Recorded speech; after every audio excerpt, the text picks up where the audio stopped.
came out with me yesterday.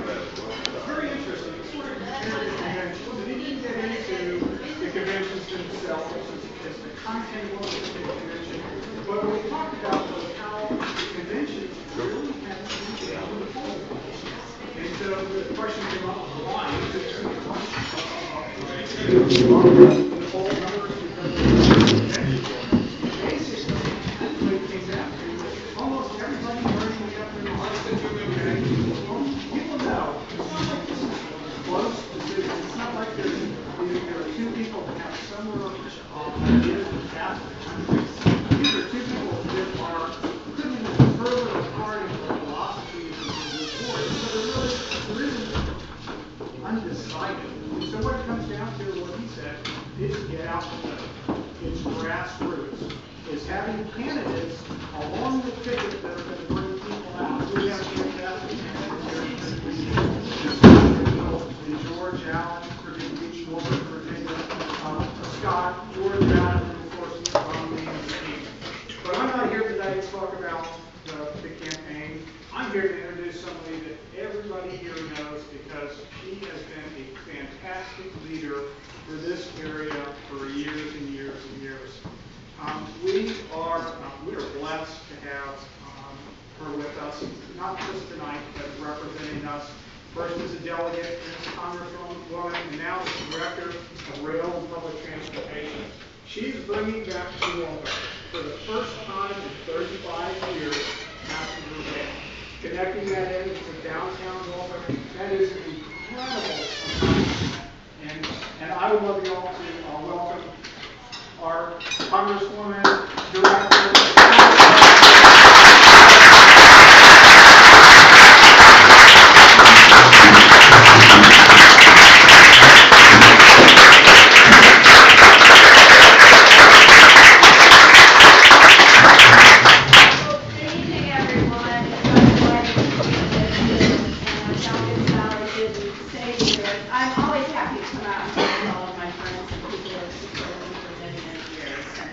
Be with you tonight, as you heard, in such a critical election time.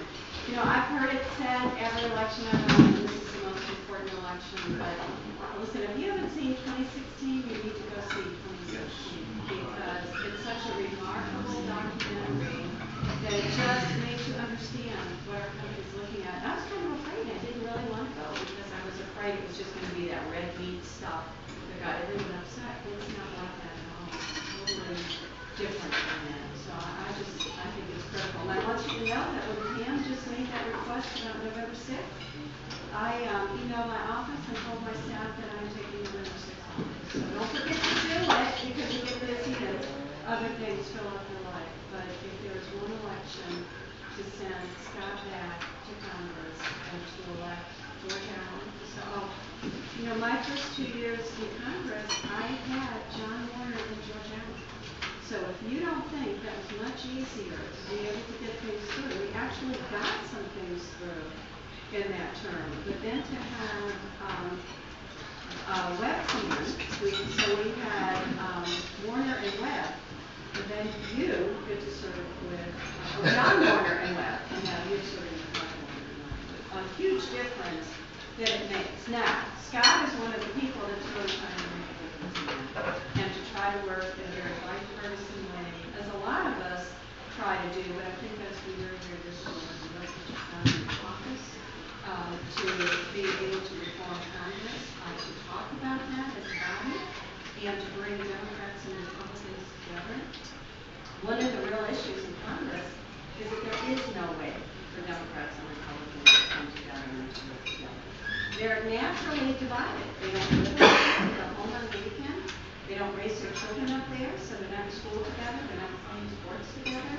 So unless you travel, you go on one of those trips that everybody gets so mad about, it's really hard to interact because you're so busy and you're just running from meeting to meeting to meeting that you don't have the time to go to those people. So we're going to sit down and work together. But I would always do it fantastic my first 2 years. It took me 2 years to get over this and requesting this. But I would go and explain to our leadership what we call the Virginia model. And Delegate Stockton will tell you in Virginia, when there's a controversy about a bill, you put people in a room, you may or may not go in, but you shut the door and you say, well, come out, do you what's out?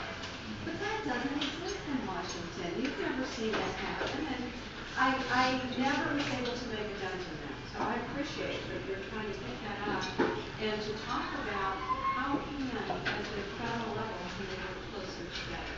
Now, trust me, years ago, when you hear that model of, oh, if so-and-so is a member of Congress, people work so much better together. It's a whole lot easier to work better together if there's 50 Republicans and 385 Democrats. So they all work. I mean, guys, numbers are close and numbers shift in elections. Now, but we're fortunate that we have a member of Congress who at this point in his life, where he could be doing anything that he chose to do, that he's decided to step up and say, this is the way that I'm going to serve America and I'm going to serve my community. Because Scott will tell you, if he would, I'll tell you, because I'm not there anymore, there's really 3 full-time jobs. So we know you're tired, we appreciate what you're doing. We know Terry is tired, and we appreciate, Terry, your service too. Ted would always say, you know, I was the one that was serving. If Ted were here today and he's got another event or he would be here, he would tell you that he would tell you that I served in the military. Of course, Congressman Rigell did serve in the reserve. But Ted would say, well, we gave 4 years to our country. Not I gave 4 years, we gave 4 years. And we know that those of you were given additional time to our country, only the time that you served in the military. So, but just to have someone there that understands our military, that understands it is the number 1 responsibility of our government is to protect this country. So when I stand back and I look at something like sequestration, and that 500 billion dollars is that the money that's going to come out of our military and our ability? What does that mean?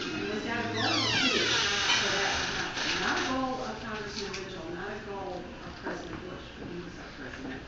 Why would you allow that to happen and not be leading on how to bring people together? Why are you standing back and letting that happen? Many of you know some of my grandchildren, not all of them, because I'm 5 now, and an extra one since I've left Congress. But our oldest granddaughter is engaged to be married to a young Navy man aboard the Enterprise. Guess what my greatest fear right now is what does sequestration mean to him?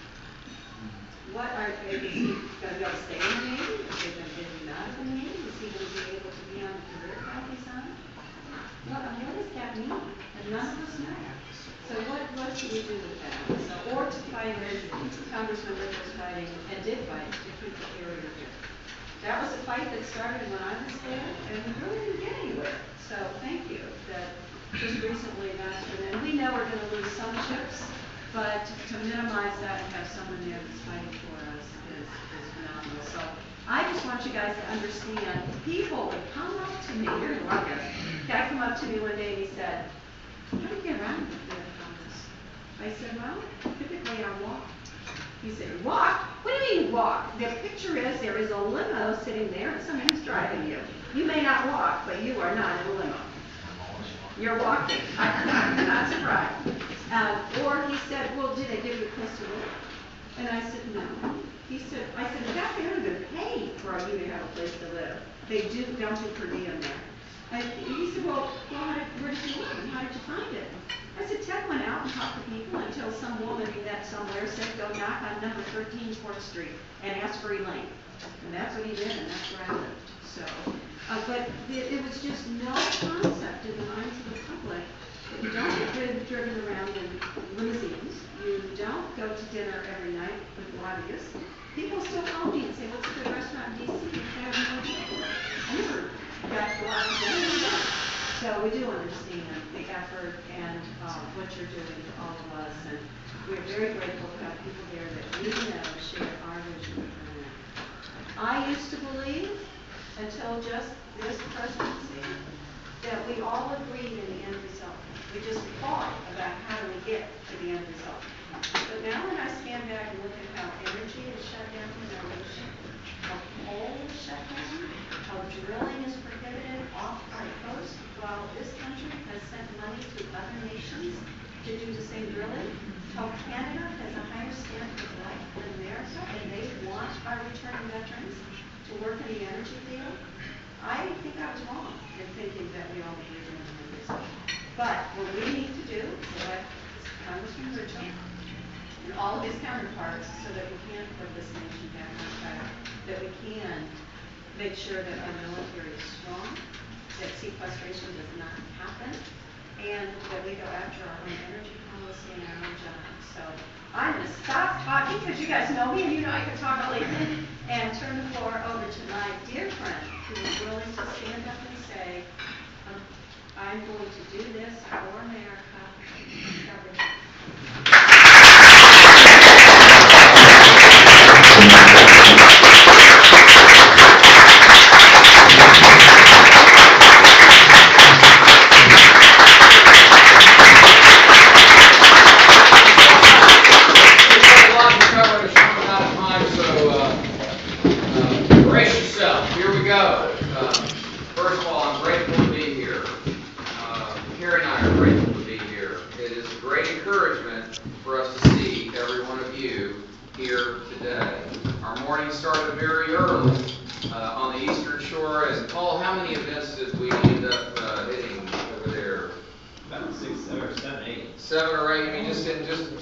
We're delighted to be here. But we started up in Shaking and worked our way down. And it's a great, the big hugs that a lot of ladies have given us. It's just awesome. Mary and I are energized by all that. I want to thank some folks. Pam Brown is just a wonderful leader here in Norfolk, and she is tenacious and faithful and just moving forward the party. And I just appreciate what you and Bob do, and I thank you for that. So grateful for my friend, Dr. Chris Stolley, his lovely wife, Lisa. And Chris, they are just privileged. We all are to have you representing this wonderful district in the General Assembly. You're a wise man. You make thoughtful decisions. And I love to see good leadership elevated. And let me give Chris a hand. He's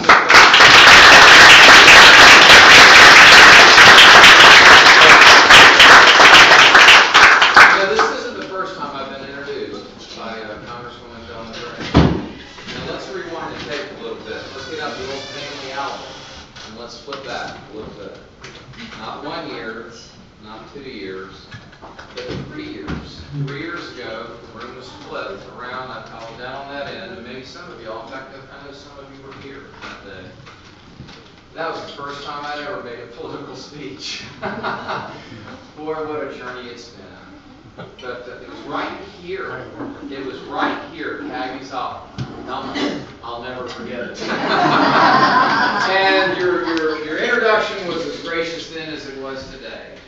And from one American to another, and I mean this, I thank you for your intense service to our country. And indeed, it is service.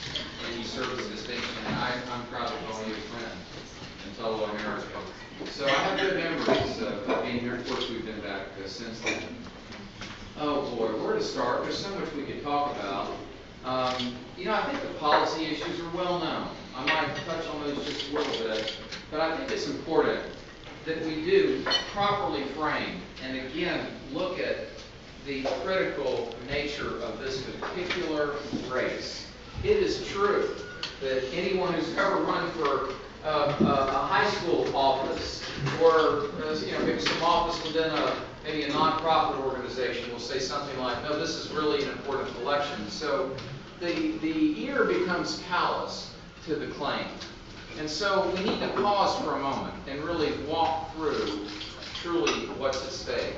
I think Thelma framed it well to say that there are some basic philosophical differences that truly, if known and understood, make this demarcation line, the bifurcation where the two parties diverge. There's some real clear differences. Now, for those of you that have spent some time with me, you know I talk often about common ground, and indeed that exists. And we can find it. We should fight for it. And I'll talk about that a bit. But there are some points that there really is a fundamental difference. When I talk about civility and working together and common ground, I'm not saying we all stand in a circle, hold hands, sway back and forth, and sing Kumbaya. This country was founded on spirited debate. And we talked about what are those core principles that elevate America, elevate really the nature of man. What are the core principles and values that we're hardwired to respond to? like initiative, personal responsibility, accountability, the opportunity to do better maybe for your children than the previous generation, hard work, leaning into something that's really difficult. These are distinctly American values. The rule of law, a fair opportunity, a wonderful education so folks can compete and do well. And I don't know if it's exactly accurate or not. I'm going a little bit off script, but that's okay. I don't have the exact link, but someone sent to me, some of the clips from the Democratic National Convention, just interviewing folks, just talking about, hey, would it be okay just to outlaw all corporate profits, just all corporate profits? No, look, I know the question was leading and all of that, but I really was stunned at the results, just seeing delegate after delegate. Oh, yeah, absolutely. Yeah, absolutely. Well, I mean, this is a philosophical difference. Frankly, there is no common ground on that. There's common ground on other areas, but not on that. So, I think we're going to look back at this moment in our American journey, and we're going to say, did we make the right decisions? And I believe we will. But you're going to have to wrestle with something that Terry and I wrestle with. And we all have to wrestle with the same question. Did we meet our individual obligation? I've gotten to the point now where I'm respectfully unapologetic about just saying that it's a difficult task to keep the Republic in the center of the channel.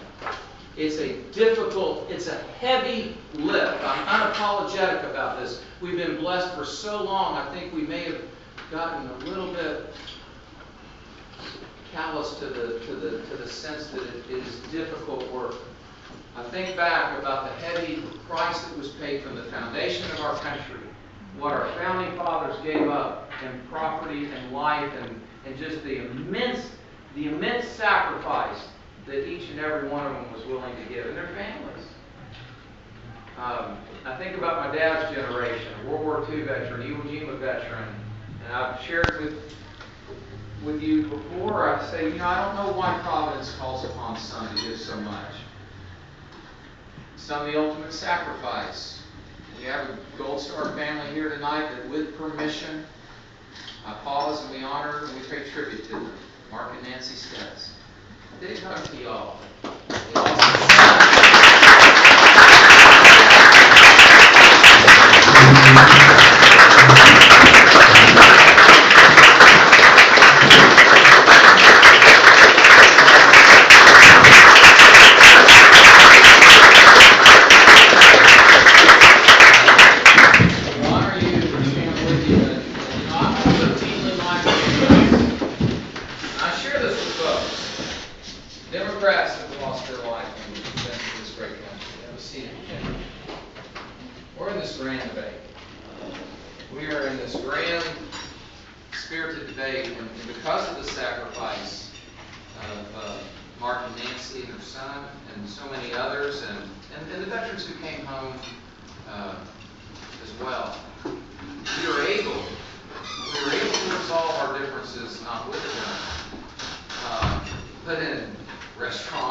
I appreciate Chris pointing out the Sabato piece. Now, I respect Sabato and I understand the point.